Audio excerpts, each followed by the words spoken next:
మనోజ్ వ్యాఖ్యలకు సంబంధించిన బ్రేకింగ్ చూస్తూ ఉన్నాము.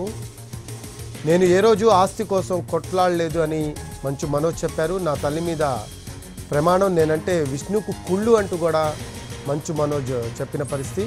కోర్టు ఆర్డర్ ఉన్నా నన్ను లోపలికి వెల్లడివ్వడం లేదు అంటూ మంచు మనోజ్ చెప్పారు. దీనికి సంబంధించిన బ్రేకింగ్ చూస్తూ ఉన్నాము. తప్పుడు సంతకాలతో కోర్టులను పక్కదారి పట్టిస్తూ ఉన్నారంటూ మనోజ్ వ్యాఖ్యానించారు. తాను ఏ రోజు ఆస్తి కోసం కొట్లాడలేదు అన్నారు మంచు మనోజ్. నేనంటే విష్ణుకి కుళ్ళని, కోర్టు ఆర్డర్ ఉన్నా నన్ను లోపలికి వెళ్ళనివ్వడం లేదు అంటూ మంచు మనోజ్ అన్నారు. ఇంట్లో 3 pets ఉన్నాయి, అవి ఇవ్వమని అడుగుతున్నానన్నారు మనోజ్.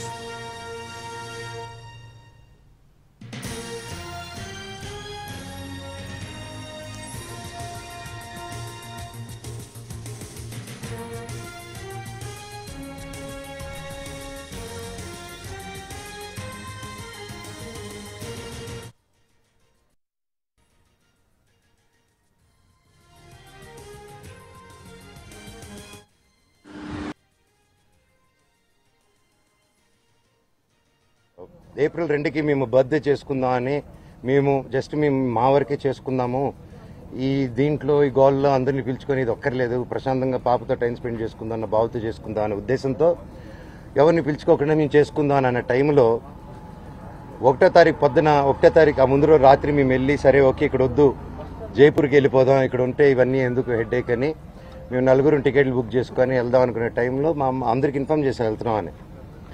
నేను వారం ముందు కూడా మా అమ్మగారికి కూడా క్లియర్గా చెప్పేశాను, నాకు విష్ణుకి ఏం కావాలో అన్నీ చేసుకోమన్నమా, నాకు అక్కడ లేను.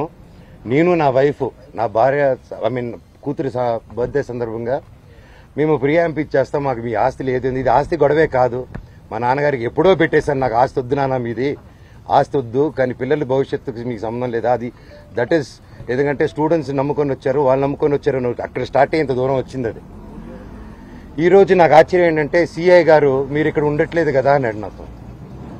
సార్ అయితే మార్చి 27 మీకు ఫోన్ చేశాను కదా సార్, ఇక్కడే కదా ఉన్నాను, మీరే కదా ప్రొటెక్షన్ ఇచ్చారంటే సైలెంట్ ఉంటాడు. ఆయన స్క్రీన్ షాట్స్ రికార్డింగ్స్ అన్ని కూడా మీకు ఇమ్మన్నాడు, ఆయన పర్మిషన్స్తో మీకు ఇవ్వబోతున్నాను. అండ్ 1వ తారీఖున పొద్దున నేను ప్రెస్ బృందానికి లింక్ పంపించాను, వీళ్ళకి ఆల్రెడీ పంపించాను. ఏప్రిల్ నుంచి అప్పుడు డిసెంబర్ 8 స్టార్ట్ అయిన గొడవలకి ఈ రోజు వరకు ఒక్క ఛార్జ్ షీట్ ఫైల్ చేయలేదు. ప్రూఫ్స్ ఇచ్చాను, కత్తులు గన్నులతో కొట్టరా అని చెప్పి మా మీదకి వచ్చారు, కర్రలతో వచ్చారు, గన్నులు తీశారు, ఇవన్నీ ప్రూఫ్ సీఏ దగ్గర ఉన్నాయి, అన్నీ ఉన్నాయి, మీకు చార్ట్ హిస్టరీ నేను ఇస్తాను. అయినా కూడా ఈరోజు పడలేదు. ఓకే సార్, సార్ కనీసం నా ఇంటికి దౌర్జన్యంగా వచ్చారు, ఆ రోజు పొద్దున్న నేను ఉంటే నా పెట్స్ ఉన్నాయండి, లోపల 3 పెట్స్ ఉన్నాయి, నా రూము అన్ని నా చిన్నప్పటి నుంచి వస్తువులు, నా పిల్లల వస్తువులు, నా భార్య వస్తువులు. అంటే ఒక మగాడు నేను ఊర్లో ఉన్నప్పుడు లేని ధైర్యం, నేను ఊరు దాటిన వెంటనే జైపూర్కి పాపనెత్తుకొని వీడు పాప బర్త్డే బిజీలో ఉంటాడు, ఈ టైంలో కొట్టొచ్చని కేవలం విష్ణు ప్లాన్ వేసుకొని తెల్లారుజామున ఏప్రిల్ 1 5:40కి ఇదే రోడ్లో ఉన్న కెమెరా సీసీటీవీ, మా ఇంట్లోనే సీసీటీవీలు వాళ్ళు ఫేమస్ కదా, పోయినసారి గొడవైనప్పుడు వాళ్ళు నా మీద కంప్లైంట్ వేసి వాళ్ళే సీసీటీవీ దాచిపెట్టారు. ఇప్పుడు కూడా మీరు వెళ్ళి అడగండి, సీసీటీవీ వాళ్ళు ఎంటర్ అయింది ఎవరు, వాళ్ళు ఇస్తే సగం ముందు కొట్టుకుని తిరుగుతాను నేను వీధంతా, వాళ్ళ సమస్య లేదు ఎవరు మీకు, ఎందుకంటే వాళ్ళు చేసింది దొంగ పని. నంబర్ 1, కమిషనర్ గారు బైండ్ ఓవర్ని క్రాస్ చేశారు, మల్టిపుల్ టైమ్స్ క్రాస్ చేశారు. జనరేటర్లో షుగర్ పోయడం దగ్గర నుంచి, మా వాళ్ళని కొట్టడం దగ్గర నుంచి, వాటర్ పంపుల ఇంటికి కట్ చేయడం, పగలు కొట్టడం నుంచి, కరెంటు కట్ చేయండి ఆ ఇంటికి అని చెప్పడం నుంచి ప్రతి ఒక్కటి ఈ మనోజ్ గారి దగ్గర ప్రూఫ్స్ ఉన్నాయి. వాళ్ళ దగ్గర ఒక్క ప్రూఫ్ మనోజ్ మీద తప్పని చెప్పమనండి, నేను సాక్షాత్ అందరి కాళ్ళ మీద పడి నేను సారీ అడుగుతాను. ఒక్క ప్రూఫ్ చూడు, పోనీ నేను ఆస్తి అడిగినట్టు ఒక్క ప్రూఫ్ చూపిమనండి. వాళ్ళు చెప్పేది ప్రతిదీ అబద్ధం. ఏప్రిల్ 1వ తారీఖున దౌర్జన్యంగా 30-40 కార్లు, ఆ వీడియో కూడా ఇచ్చాను మీకు, 30-40 కార్లు ఇదే వీధిలో వచ్చి మా సెక్యూరిటీ గేట్లు దూకి స్టంప్స్లో బూతులు మాట్లాడి నా సెక్యూరిటీని కొట్టి 3 గంటల వరకు బంధించారు లోపల. నేను 100కి చేశా, పోలీసుకి చేశా, సార్ కమిషనర్ గారికి చేశా, డీసీపీ గారితో మాట్లాడారు మా వైఫ్, సార్ ఇలా అయ్యింది, పెట్స్ ఉన్నాయి, అన్ని పగలగొడుతున్నారు, మా వస్తువులన్నీ లోపల, నా రూమ్ వస్తువులన్నీ పగలగొట్టేశారు, నా బాబు ఫొటోస్, నా పాప ఫొటోస్, చిన్నప్పటి నుంచి ఉన్న వస్తువులు, నా పాప కోసం ఉన్న చిన్న చిన్న నగలు మేము బర్త్డే కోసం కొనుక్కున్నట్టువి ప్రతిదీ పగలగొట్టి ఎక్కడేశారో కూడా తెలియట్లేదు. నా కారు, నా 2016లో కొనుక్కున్న నా కారు టో చేసుకొని ఆల్మోస్ట్ 9 ఇయర్స్ కారు, నాకు చిన్న నేను పాత వస్తువులు అన్నీ ఎత్తి పెట్టుకుని ఉంటానండి, నేను అవే వాడుకుంటూ ఉంటాను.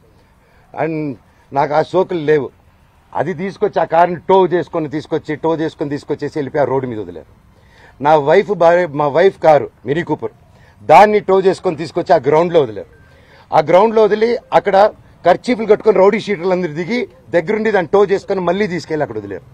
ఇవన్నీ గురువారెడ్డి గారికి అవునా ఇంత గలీజ్గా ఎందుకు చేస్తున్నారు, ఇది బాగాలేదు మనోజ్ గారు అని చెప్పి సీఏ గారు చాలా ఫీల్ అవుతున్నారు కానీ యాక్షన్ తీసుకోలేదు. నేను వెళ్ళండి సార్ మా వాళ్ళు అన్నారంటే ఇంటికి వెళ్ళారు. ఇంటికి వెళ్ళి మా సెక్యూరిటీ ఎక్కడని చూశారు. వచ్చేసారు. సెక్యూరిటీ ఏమేస్తంటే నేను వెళ్ళి అడిగాను, వాళ్ళు ఎవరు లేరంటున్నారు మనోజ్ గారు అన్నారు. సార్ నా ఇంట్లో అంతమంది దూరిపోయి అంత